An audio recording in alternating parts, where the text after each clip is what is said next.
Consolidation accounting at the end of year 2. You should have in front of you the 3-part worksheet for the end of the second year. We can start the process of doing the consolidation.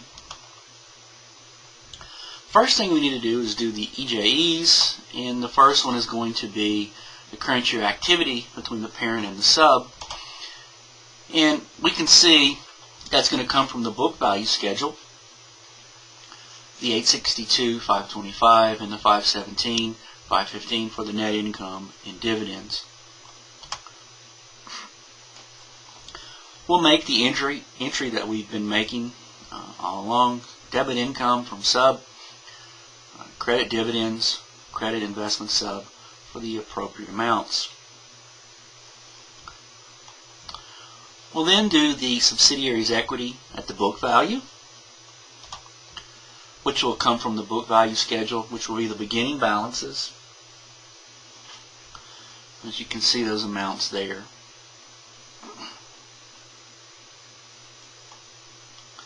We'll then debit common stock sub, debit retained earnings, credit the investment.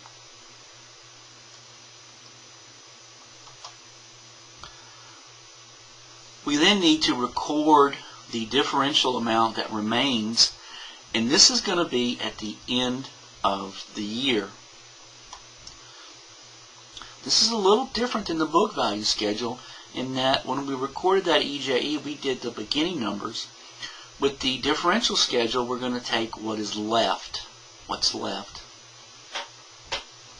You can see those amounts there. And we'll add those to our EJE. One thing to kind of point out is the accumulated depreciation. It has grown.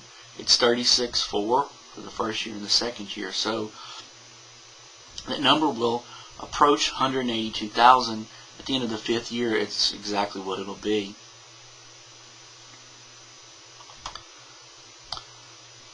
What remains is the EJEs to reclassify the equity method items that are sitting in the income from subsidiary account right now.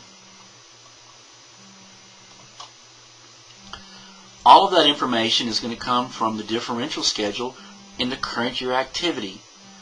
And as you can see, the only thing that happened in the second year was a depreciation. And we kind of had an idea of what that was when we did the equity method accounting in the previous learning objective.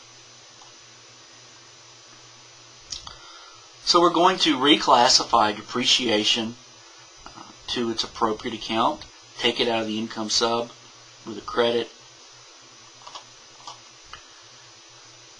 We recap all the entries, and then we can post them to the 3-part worksheet.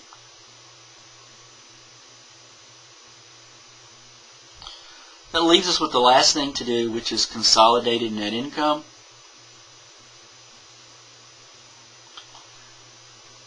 And as you can see, the process is no different than it was before.